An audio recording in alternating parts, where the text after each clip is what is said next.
es libre, cual solamente puede ser libre en esta tierra, en este instante. Y soy feliz porque soy gigante.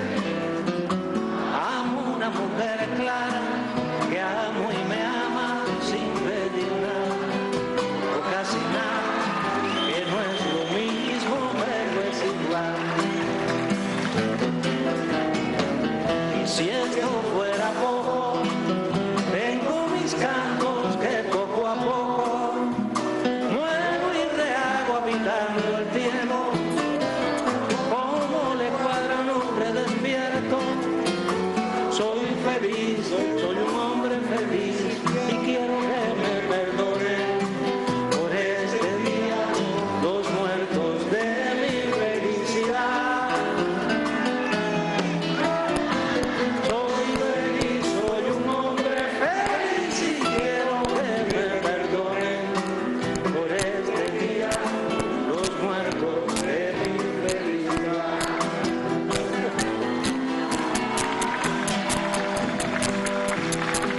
Hola, ¿cómo estás? ¿Cómo te va?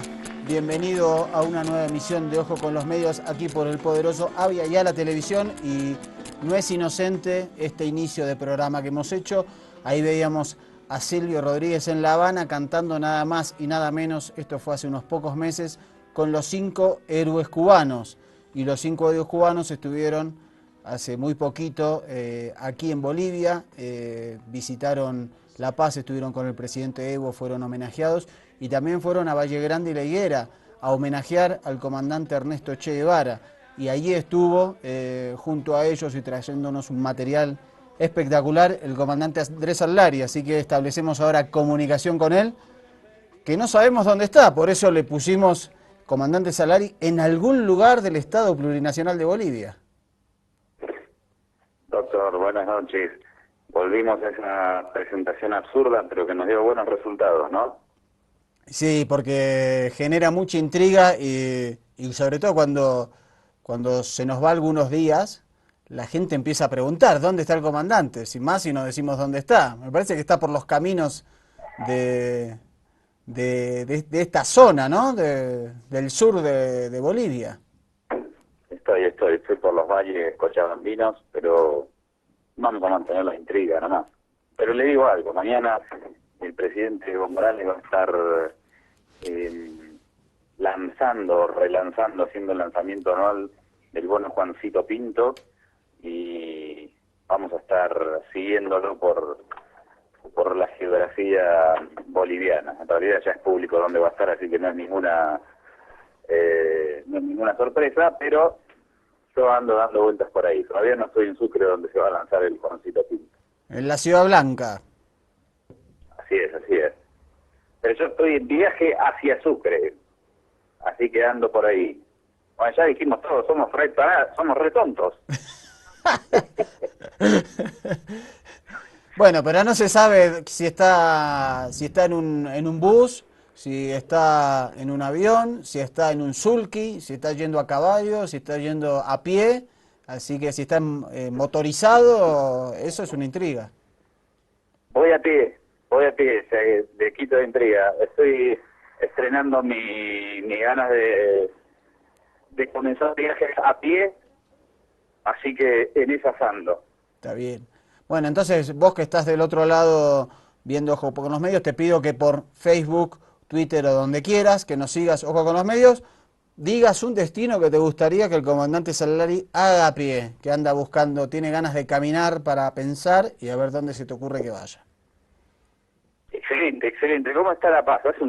Hace un calor impresionante en toda Bolivia. Hace calor, igual hoy después del mediodía se puso un poquito fresco, llovió un poquitito y bajó un poco la temperatura, pero igual esta semana nos trajo en el día temperaturas de 18, 20, hubo un día que hizo 25 grados, o sea que cambio climático a full.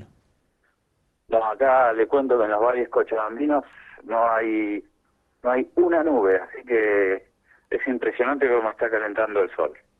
Pero me alegro que haya llovido un poco en La Paz, porque si no, me da miedo en serio que se parta el Illimani en dos la nieve, digo, y se venga todo para abajo. No, por favor, ni en broma.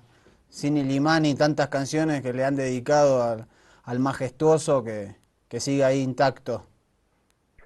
Bueno, habíamos guardado unos testimonios de la visita de los 5 a la higuera que los tenemos preparados, ¿no? Sí, exactamente, están preparados, por eso decidimos arrancar el programa con en la tribuna antiimperialista en La Habana, ese recital histórico de Silvio Rodríguez, cantando Pequeña Serenata Diurna junto a los 5 héroes cubanos, los 5 con un micrófono cada uno. Quisimos que esa fuera la introducción para que sea prólogo de testimonios que, bueno, nos enorgullece tenerlos en exclusiva en Ojo con los Medios.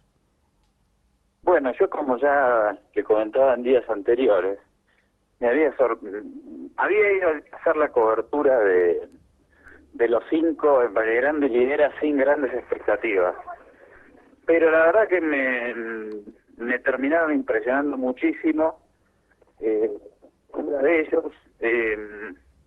los testimonios y el sentimiento que vi en esas horas que estuvieron siguiendo el legado del Che, porque además tienen una carga obviamente fuerte por el tiempo que pasaron presos en Estados Unidos, ¿no?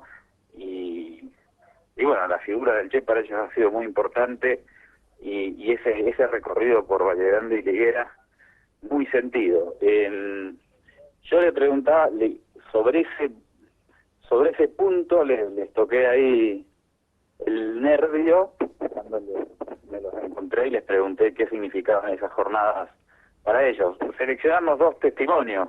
Exactamente. Está por ahí el de, si te parece, empezamos con el de Antonio Guerrero. ¿Cómo no? Entonces, te pido, querido Wilson, la nota número 3 de Antonio Guerrero, que testimonia el sentimiento de que el Che está vivo en esos valles, en esas zonas donde cayó asesinado por la dictadura de entonces. Vamos a escucharlo entonces a uno de los héroes cubanos.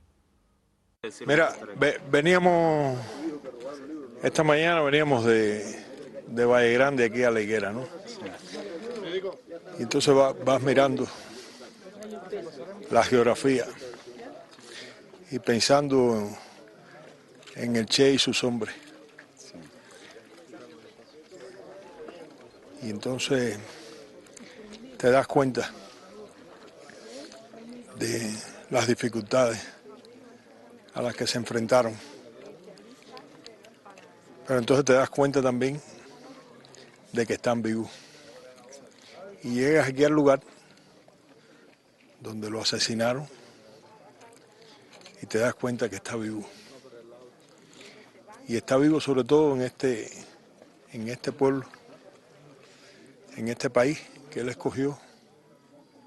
Claro que está vivo en Cuba, en toda Latinoamérica, y está vivo en muchas otras partes. Y entonces nosotros los cubanos pues amamos al Che de que somos niños, ¿no? No tenemos ese amor, lo llevamos en el corazón. Y lo llevamos para las grandes pruebas también, teniendo la luz de él para vencerla, como él dijo, hasta la victoria siempre. Y entonces a nosotros en lo personal nos tocó una prueba directamente contra ese imperio que él decía que ni un tantico así. Y bueno, no cedimos. Y entonces Che tiene una victoria muy grande, indiscutible, que es esta América nueva que se levanta. Y es este Bolivia que va creciendo como él soñó y que demuestra la visión que él tenía, demuestra por qué estuvo por aquí, por estas montañas que están aquí, y demuestra por qué no dio su vida en vano. Y ayer estábamos con el presidente Evo inaugurando una escuela y le pusieron su nombre. Y entonces ahí está, en los estudiantes. Y entonces cuando tú tengas el camino un poco desviado, pues piense en el Che y usted encontrará siempre la manera de ser, como dice un cantautor cubano, un tilín mejor y mucho menos egoísta. Bueno, ahí teníamos el testimonio de Antonio Guerrero, uno de los 5 héroes cubanos presos durante prácticamente una década y media en Estados Unidos por tratar de desbaratar a bandas terroristas antirrevolucionarias de Miami. Se lo veía y se lo vio súper emocionado, comandante, en este testimonio. Se le veía, se le notaba ese nudo en la garganta. Sí, ¿no? Muy, muy emotivo. Acababa de salir de la escuelita. En el fondo se veía lo que queda, en realidad ya está absolutamente refaccionada, de la escuelita donde fue asesinado Ernesto Guevara. Se tarda menos de 3 segundos en decir que estuvieron 16 años presos en Estados Unidos, pero hagamos un poco de abstracción y imaginémonos estar 16 años presos por cuestiones políticas, siendo cubano en Estados Unidos. Realmente pasaron unas condiciones muy duras, y bueno, la importancia que tiene la figura del Che para todos los cubanos y para ellos en particular, y lo resaltaron siempre en sus testimonios, cumplieron como una misión antiimperialista en el propio Estados Unidos, así que obviamente para cualquier persona que haga ello, la figura del Che es muy significativa. Así que bueno, ahí estaba ese primer testimonio. Le digo también que en medio de la cotidianidad política que vivimos, de tantas miserias que vemos por ahí, de tanta competencia, de todo lo que tiene la política que no es bonito, hacerse este recorrido y ver a los 5 allí, realmente recordar al Che, para mí fue una especie de momento de purificación ideológica, por decirlo de alguna manera, para quienes también durante buena parte de nuestras vidas nos sentimos identificados por los principios del Che Guevara y por su lucha que quedará siempre para la eternidad de una manera tan pura, ¿no? Sí, y que ha sido muy generoso en ofrendar su valor y su vida y sus ideales en países en los cuales él no ha nacido. Dejó su huella y su impronta en la Revolución Cubana, después decidió trasladarse a África, específicamente al Congo, después vino aquí a Bolivia, demostrando un desprendimiento y una generosidad total en lo que era su sueño, que era generar 2 o 3 Vietnam en América Latina, inspirado en aquella victoria contra el imperialismo norteamericano que había invadido aquel Vietnam de Ho Chi Minh.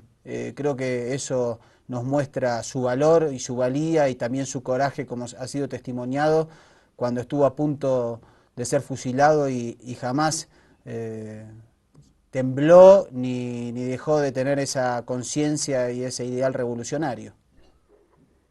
Sí, después te cuento que estábamos ahí en la higuera y bueno, estaban los médicos cubanos que viven allí, que organizaron una serie de actos, estaban una buena parte de estudiantes bolivianos que estudiaron en Cuba y que son originarios de Santa Cruz de la Sierra.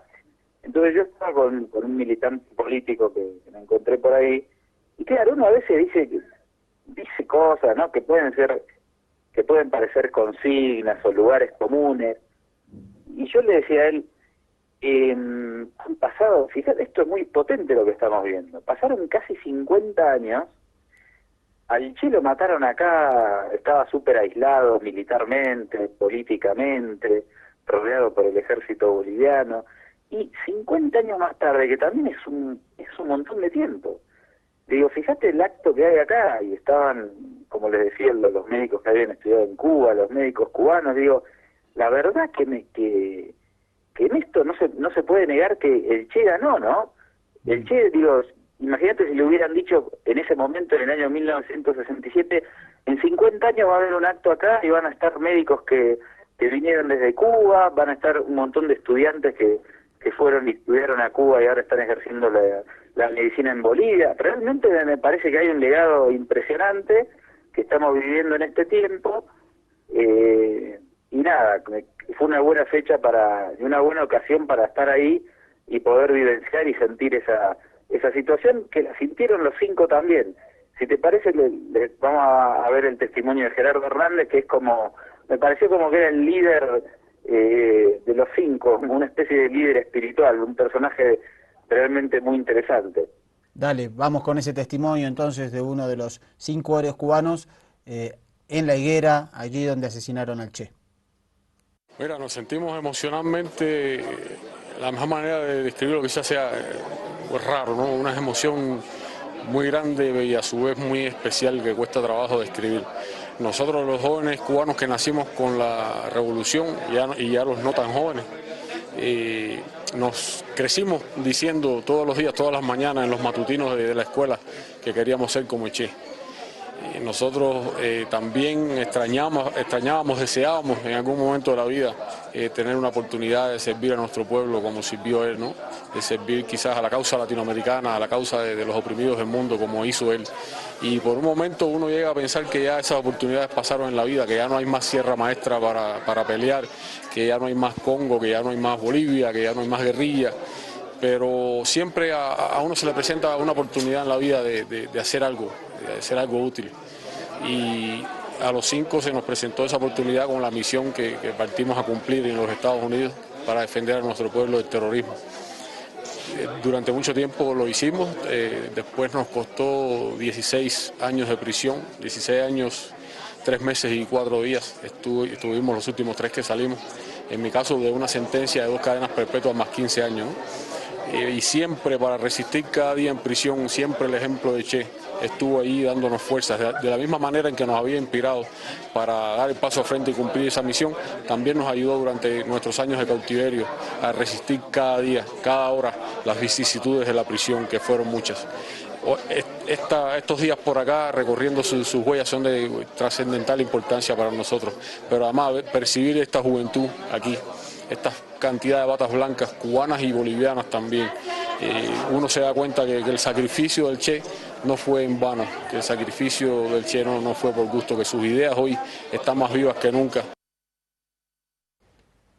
Me resultó realmente como un golpe en el pecho, comandante, cuando él dice, siempre nacimos pensando y diciendo seremos como el Che, como parte de esa educación revolucionaria cubana, pero pensábamos también que ya no hay Sierra Maestra, ya no hay Congo, ya no hay Bolivia, y termina diciendo que lo que les ocurrió, ellos sintieron que finalmente pudieron ser como el Che por su lucha antiimperialista y haber resistido sin duda lo que debe ser el sistema carcelario de Estados Unidos contra, en este caso, 5 revolucionarios cubanos. Ya nos da la dimensión del castigo y del flagelo. Sí, es fuerte, me parece que ha quedado reflejado en esos testimonios. También viste cómo mencionó la cantidad de años, meses y días en las que estuvieron en prisión, como que obviamente que tiene una significación muy especial. Y no es fácil, me imagino, mantener la moral revolucionaria después de tantos años preso, ¿no? Presos, y ellos lo hicieron y lo mantienen hoy en día, me parece que es un dato muy significativo ese también. Después, yo no tengo internet, así que no puedo ver si está pauteado las imágenes de Inti. ¿Las tenemos? Sí, sí, claro. Bueno, después en Valle Grande, esto no fue en La Higuera, se hace un recorrido donde se va a la lavandería, donde hay unas imágenes muy famosas del Che muerto y de los militares y la gente del lugar que pasan a brindarle homenaje en ese momento. Se hace un recorrido a donde descubrieron los restos de algunos de los guerrilleros del grupo que fue cercado en el Vado de Yeso pocos días antes de octubre de 1967, y también se hace el recorrido por el mausoleo donde hallaron los restos de Ernesto Guevara en la década del 90, año 97 si no me falla la memoria, y algunos de los guerrilleros que lo acompañaron en la quebrada del Chulo. Allí había militantes políticos, había familiares de los guerrilleros, y en un momento yo me encuentro, estaban hablando algunos familiares de los guerrilleros con las enfermeras que estuvieron ahí atendiendo el cuerpo y lavando el cuerpo del Che Guevara. Entonces aparece el hijo del Inti Peredo, ¿no? El Inti Peredo, para quienes no están interesados con esta historia, fue el guerrillero que más destacó junto a su hermano el Coco Peredo, ambos eran de la zona del Beni, fueron los guerrilleros que más destacaron en la campaña guerrillera. Y bueno, para quienes seguimos esta historia de nuevo desde hace muchos años, es una figura muy muy significativa, porque además era boliviano. Al Inti Peredo lo mataron en el año 70, no pudo escaparse del cerco que le hicieron al Che, huyó hasta Chile, de allí salió a Cuba, después reingresó a Bolivia, y en una operación siguió la lucha clandestina y fue cercado por el ejército en la ciudad de La Paz, y bueno, ahí le dieron muerte, ¿no? Sí, estaba en una habitación de un hotel, prácticamente casi en una guerrilla unipersonal, siguiendo el legado del Che. Sí, así es. Después ocurre que se organizaron y se fueron a Teoponte, ¿no? Eso ya fue otra historia, ya no participaba el Inti Peredo. Pero bueno, tiene una imagen mítica por cómo destacó en la guerrilla de Niancahuazú. Está reflejado también por el actor Cristian Mercado en la película de Steven Soderbergh, la de Che en Bolivia, que para quienes quieren conocer esta historia está buena verla también. Pero bueno, yo vi al hijo, no lo conocía, y me impactó muchísimo verlo, porque se parece mucho a las fotos que conocemos del padre, porque tiene un porte así de guerrero realmente. Y bueno, mientras sucedía este encuentro familiar, yo deposité mi lente, mi cámara en él, y me quedé un ratito grabándolo. A mí me impactó muchísimo, tal vez la imagen por sí sola no tendría gran significación, y es medio extraño ponerlo al aire de esta manera, pero yo quisiera pedirles que nos demos un minutito para ver esa imagen del Inti Peredo en Valle Grande, a ver si causa el mismo. Seguramente no, porque ese es un momento muy especial, pero vamos a darnos esa chance de ver la imagen del hijo de este mítico guerrillero boliviano.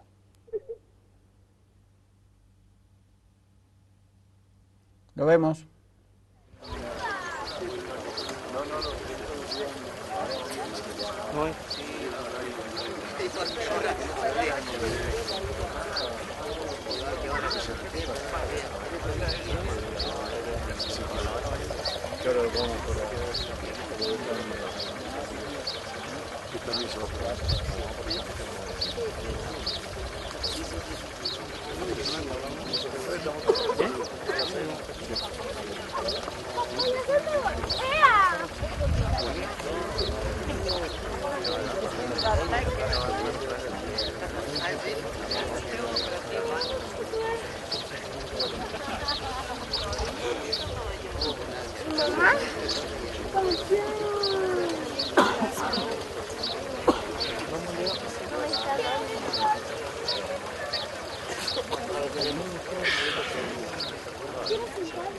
Bueno, ahí teníamos, como nos relataba el comandante, la imagen del hijo del mítico guerrillero Inti Peredo, sin duda lugarteniente de Che Guevara, y como usted dice, efectivamente, el porte, el parecido, el portento físico realmente trae recuerdos y trae mucho a la memoria.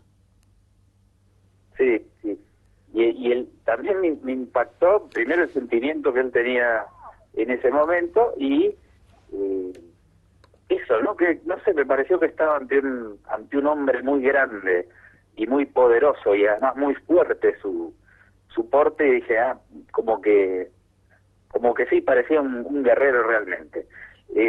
Bueno, doctor, ese era el material que yo les quería, o que quería repasar con ustedes. Se nos pasaron un poco los días, pero no quería dejar de que pongamos esto al aire y recordemos esos momentos que estuvieron cargados de tanto sentimiento. ¿Le gustó a usted? Sí, me parece que era importante traerlo. Creo que no, para estas cosas no hay coyuntura, no hay debate caliente de la actualidad, sino que esto me parece que es un testimonio fabuloso para la posteridad, digamos.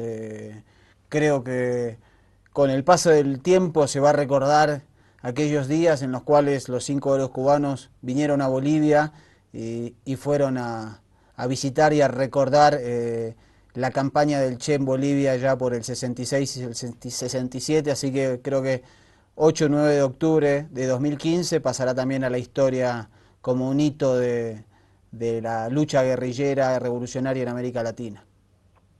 Bueno, le parece, es tardísimo ya, se nos fue un buen rato charlando y recordando estos hechos tan significativos que, como usted dice, no tienen que ver con la coyuntura, pero sí son importantes mantenerlos en la memoria colectiva. ¿Hacemos un corte aquí? Hacemos un corte. Yo creo que me despido, a ver, mantengámonos en línea privada, a ver qué hacemos. No hay problema, usted puede seguir tranquilo su viaje, acá pilotearé la segunda mitad de Ojo con los Medios. Me parece que un primer bloque largo, pero imprescindible y necesario. Creo que nuestros seguidores los van a apreciar mucho y van a recordar este programa, y el que no lo vio lo puede ver mañana viernes a las 2 de la tarde en los reprises, y si no, mañana garantizado va a estar en Facebook, en YouTube y en Twitter para que lo puedas ver, este recuerdo exclusivo de Ojo con los Medios. Gracias, comandante. Bueno, dale, entonces les mando un abrazo grande, y mañana me voy en un rato a hacer lo de Juancito Pinto, y ya el lunes sí, ya estoy ahí, si no ya mándeme el telegrama de despido, doctor. Así se hará, así se hará. Dale, un abrazo grande. Cuídense. Abrazo, comandante. Bueno, era el comandante Salari desde algún lugar del Estado Plurinacional de Bolivia. Hacemos el primer corte, quédate ahí, que venimos con tapas de diario, más sobre el tema demanda marítima, más sobre el tema de desestabilización en América Latina. Segundo bloquecito, 2 minutitos, quédate ahí en el Avia Yala.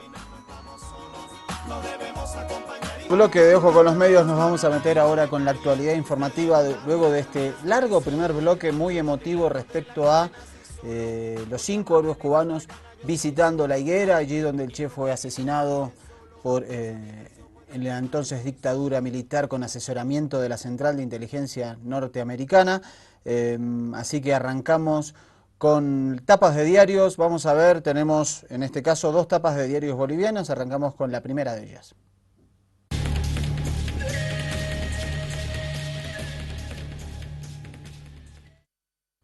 Ahí tenemos al diario La Razón. Evo Morales dice que tiene fuerza para otro mandato y cree que Estados Unidos financiará la campaña por el no a la repostulación. Te recordamos que la Asamblea Legislativa Plurinacional aprobó una consulta para el pueblo para ver si desea otro mandato del presidente Evo Morales. Será el 21 de febrero y ya se pronunció el presidente. Tiene fuerza y ve la mano de Estados Unidos detrás del no. Siguiente etapa, por favor.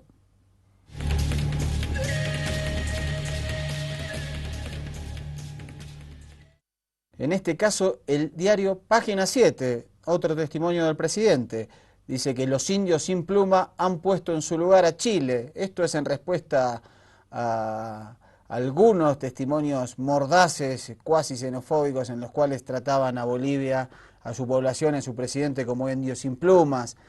Bueno, aquí la respuesta irónica y clara del presidente Evo Morales. Y nos quedamos con el tema de mar, porque lo que vamos a ver es ahora un informe del canal 13 de Chile, el noticiero Tele 13, que habla del refuerzo que está haciendo Chile, su gobierno, en el tema de demanda marítima. Te recordamos, contratación de una agencia comunicacional, reforzamiento del equipo jurídico, incorporación de historiadores, la intención también de salir al mundo a mostrar cuál es la cara de Bolivia. Vamos a ver cómo lo muestra en este caso la televisión chilena. Dicen que todo chileno sueña con ser el DT del equipo nacional. Estas 3 personalidades que anunciamos hoy día nos parecen como sumar a Alexis, a Vidal y a Vargas.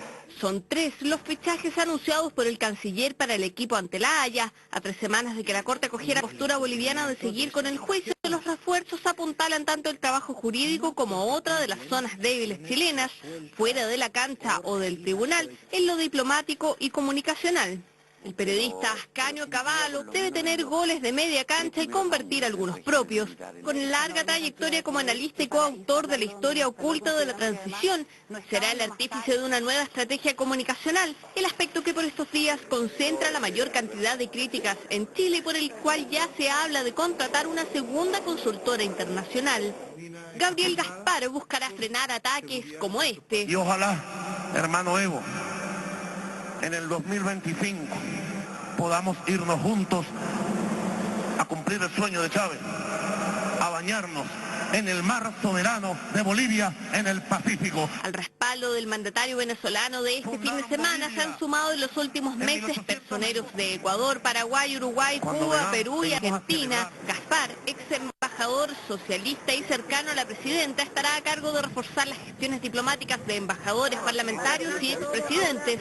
Para ello, en los próximos días renunciará a la subsecretaría de Fuerzas Armadas. Es de origen aymara y mantiene vínculos con personeros de la izquierda latinoamericana, uno de los puntos débiles de Chile. Su labor marcará un giro, comenzará a buscar respaldos explícitos y no solo a bloquear apoyos a Bolivia. Los temas limítrofes relativos a Bolivia son estrictamente bilaterales. En la medida que reconozcan eso, estamos bien. El historiador y académico de la Universidad Católica, Joaquín Fermandoa, deberá evitar que se instale la versión boliviana del conflicto con Chile. Bajo imposición, bajo amenaza. Se ha impuesto este tratado de 1904, un tratado impuesto, injusto e incumplido además. Por años, Bolivia ha promovido activamente su versión de la Guerra del Pacífico y las negociaciones marítimas, algo que ha plasmado en textos escolares y en el libro del mar que entrega a todos los países y llegó hasta manos del Papa. Incluso la Corte de la Haya acogió algunos puntos históricos sobre el origen de la guerra de 1879, lo que molestó en Chile. Ahora Fermandoa y su futuro equipo deberán potenciar la mirada chilena de la controversia, mientras Chile se rearma y proyecta las primeras reuniones con los nuevos refuerzos para la próxima semana. La Paz continúa endureciendo su discurso. No sé si hay que conocer un psiquiatra para don Muñoz. Nosotros tenemos el mayor respeto por el presidente Evo Morales y por su gobierno, y más aún por el pueblo boliviano, pero ellos insultan y luego llaman al diálogo. Bueno, ahí teníamos un completísimo informe de Tele 13 de Chile, dando cuenta de que se está tomando en serio en el país trasandino lo que ha ocurrido en el fallo de La Haya y la seriedad de la demanda marítima boliviana. A todos estos cambios que vimos en este informe se agrega el que van a cambiar embajadores en lugares claves. Se habla del Vaticano, se habla de Cuba, se habla de otros países. Es decir, va a haber una ofensiva de Chile en varios campos y esta va a ser una batalla larga. Recordemos que esto puede definirse recién en 4 o 5 años, así que hay que seguir muy atentos. Seguimos con el eje informativo no en el mar, pero sí en Chile. En este caso, la presidenta Michelle Bachelet anunció el camino a la reforma constitucional. Se había generado mucha expectativa, recordemos que desde que Pinochet dejó el poder en el año 90, luego de ese plebiscito que le dijo no a su continuidad tras 17 años en el poder, esa constitución sigue vigente y sigue vigente en muchos de sus puntos más oscuros y polémicos. Se habló de que Chile va a una asamblea constituyente, al final eso se diluyó un poco y lo que ha sorprendido es que la presidenta anunció que la reforma de la constitución, no se sabe, no, parece que no va a ser vía asamblea, sino que va a ser una reforma más cerrada vinculada a los políticos, va a ser recién en el año 2017. 2017 ella termina su mandato, así que ha generado controversias. Vamos a ver este informe de la cadena estatal Hispan TV sobre el tema. Lo único claro en el mensaje presidencial es que la actual constitución impuesta por la dictadura en 1980 es ilegítima. Todo lo demás, desde el contenido hasta el mecanismo de decisión, quedó relegado para el próximo gobierno y legislatura. La actual constitución tuvo su origen en dictadura. No responde a las necesidades de nuestra época ni favorece a la democracia. Ella fue impuesta por unos pocos sobre la mayoría.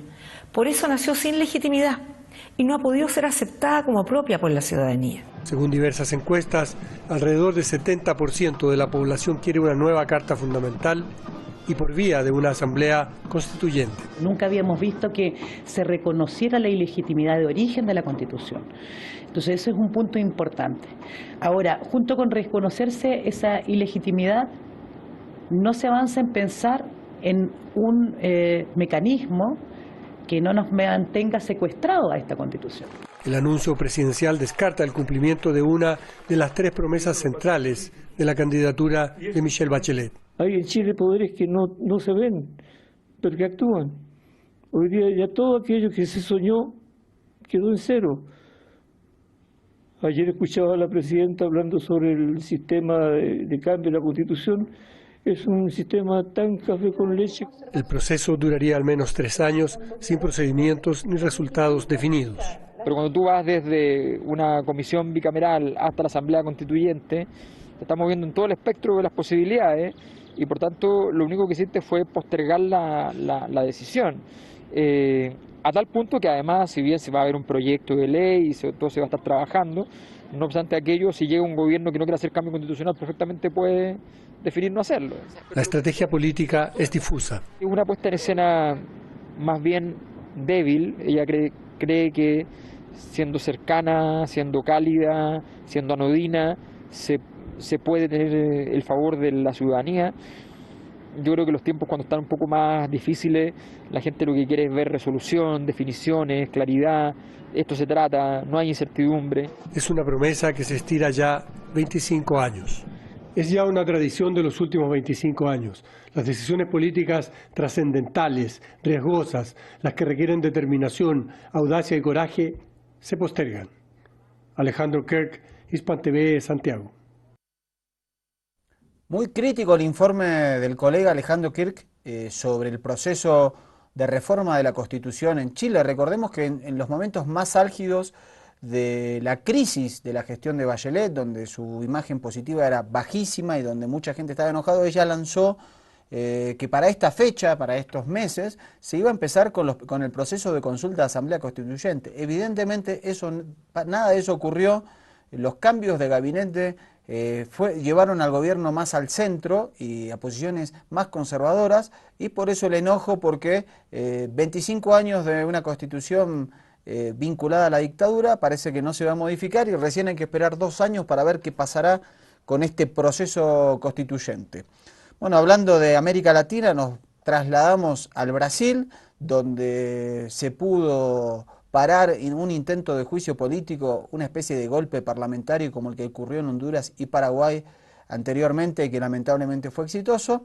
El Partido de los Trabajadores, su presidenta y el expresidente Lula siguen resistiendo estos intentos mediáticos y la derecha. Vamos a ver el informe del día de la fecha de Telesur al respecto.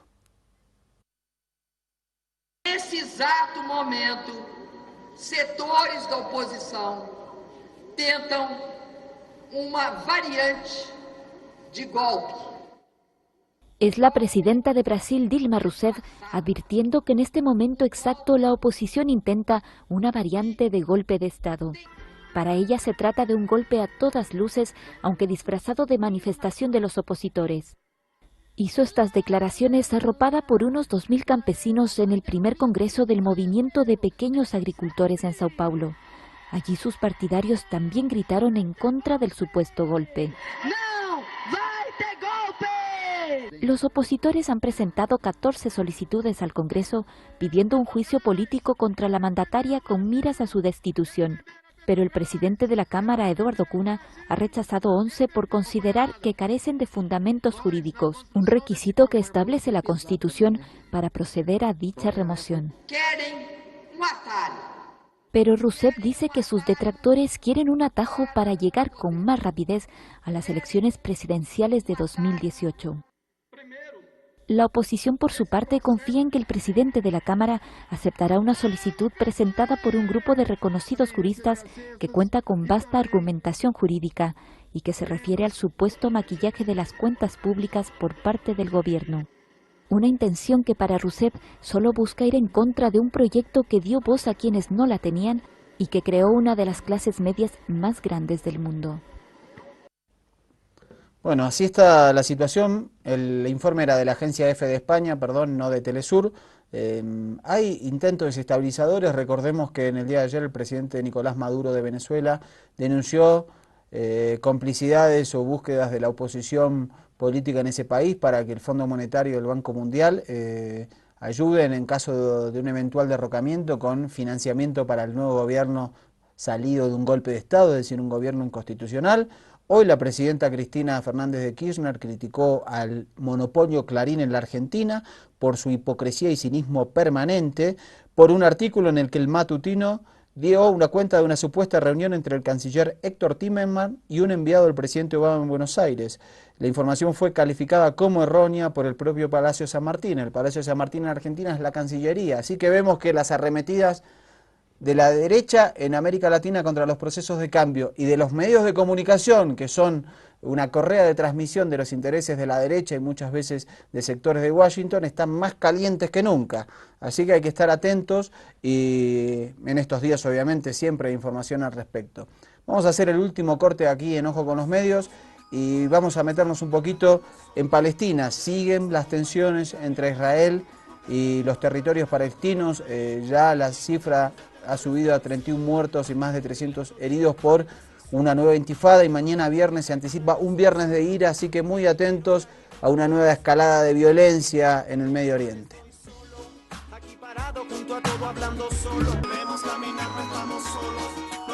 Último bloque de Ojo con los Medios, nos metemos rapidito, vamos a aprovechar lo que nos queda. Palestina, tensiones nuevamente entre Israel y jóvenes palestinos. Mirá cómo lo refleja el diario La Humanidad de Francia.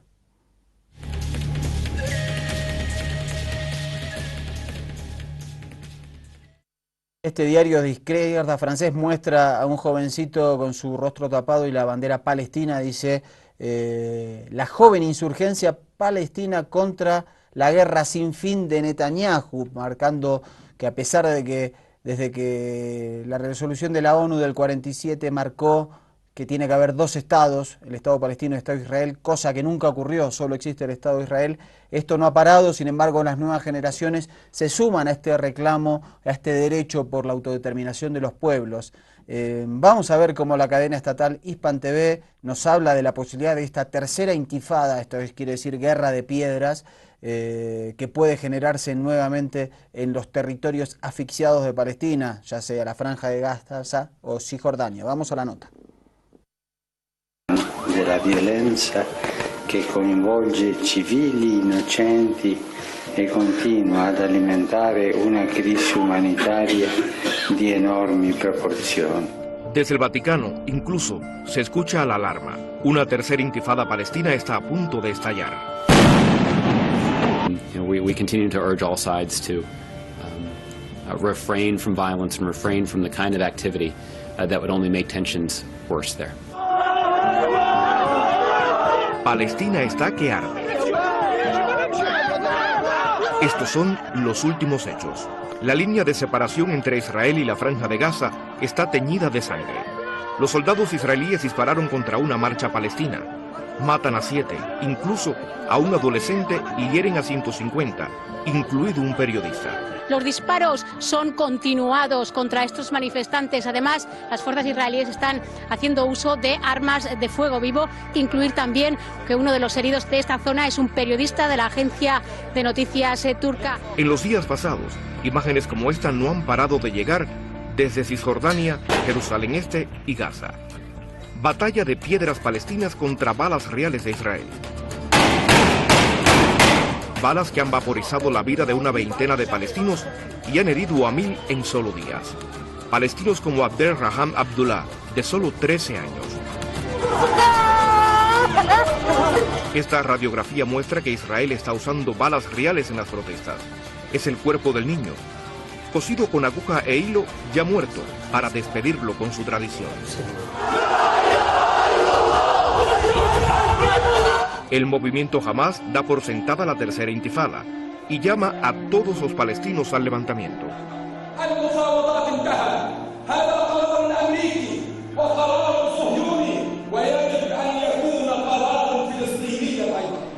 La tensión estalló porque Israel ha estado intentando judaizar el tercer lugar más sagrado del mundo musulmán, la mezquita Al-Aqsa en Jerusalén. Atacan a los peregrinos, atacan incluso a la mezquita. Y prohíben el acceso a los palestinos. Restricciones para que en vez de musulmanes, los colonos judíos vayan a ese lugar sagrado. No bastó para Israel e incluso le cerró la ciudad vieja de Jerusalén a 300.000 palestinos. Algunos palestinos furiosos han atacado con cuchillo a israelíes en las calles. Israel entonces tiene la excusa perfecta para el castigo colectivo de Palestina. Demuelen el hogar de los atacantes con todo y familias y aplican su ley administrativa que permite detener a cualquier palestino sin cargo ni juicio.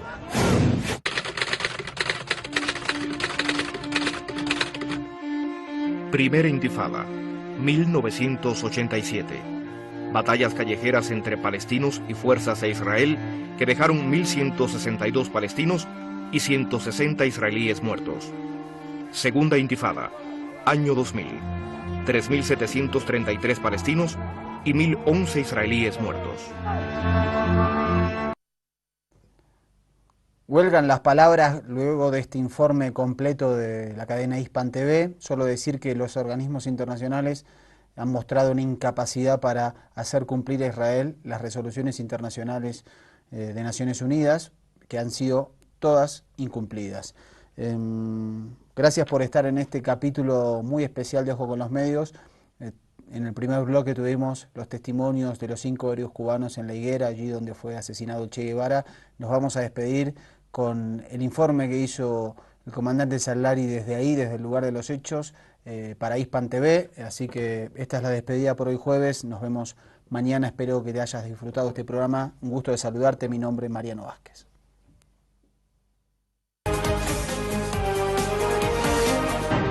...9 de octubre de 1967... el mítico guerrillero argentino-cubano Ernesto Che Guevara es capturado y asesinado por militares bolivianos en el poblado de La Higuera. El mismo escenario 48 años después. El aniversario de su partida física sigue siendo motivo de peregrinación. En esta oportunidad llegan a La Higuera los 5 héroes antiterroristas cubanos. Para estos hombres, que permanecieron presos durante más de 15 años en Estados Unidos, el Che tiene un significado especial y el recorrido por estos lugares emblemáticos les inspiró una inocultable emoción. Y llegas aquí al lugar donde lo asesinaron y te das cuenta que está vivo. Claro que está vivo en Cuba, en toda Latinoamérica, y está vivo en muchas otras partes. Los 5 homenajearon la memoria del Che y de los guerrilleros que cayeron junto a él. Mira, nos sentimos emocionalmente, la mejor manera de describirlo quizás sea raro, ¿no? Una emoción muy grande y a su vez muy especial que cuesta trabajo describir. Nosotros los jóvenes cubanos que nacimos con la revolución y ya los no tan jóvenes, nos crecimos diciendo todos los días, todas las mañanas en los matutinos de la escuela que queríamos ser como Che. Y siempre para resistir cada día en prisión, siempre el ejemplo de Che estuvo ahí dándonos fuerza. Estos días por acá recorriendo sus huellas son de trascendental importancia para nosotros. El legado del Che pudo sentirse también con la presencia de jóvenes médicos bolivianos que realizaron sus estudios en Cuba. Y luchamos hoy en día por la mejor salud, por una salud única y universal para todos en el planeta, y sobre todo para que nosotros podamos demostrarle a él que lo que él quiso hacer lo estamos haciendo nosotros todos. En los homenajes también participaron representantes diplomáticos. Aquí apareció el cuerpo sin vida del comandante Ernesto Che Guevara, pero está claro, más que claro, que en el mundo sigue presente, sigue vivo. Estas montañas del oriente boliviano fueron el último refugio del comandante guerrillero Ernesto Che Guevara. Casi 50 años después, puede afirmarse que su memoria permanece más viva que nunca. Andrés Sallari, Hispan TV, La Higuera.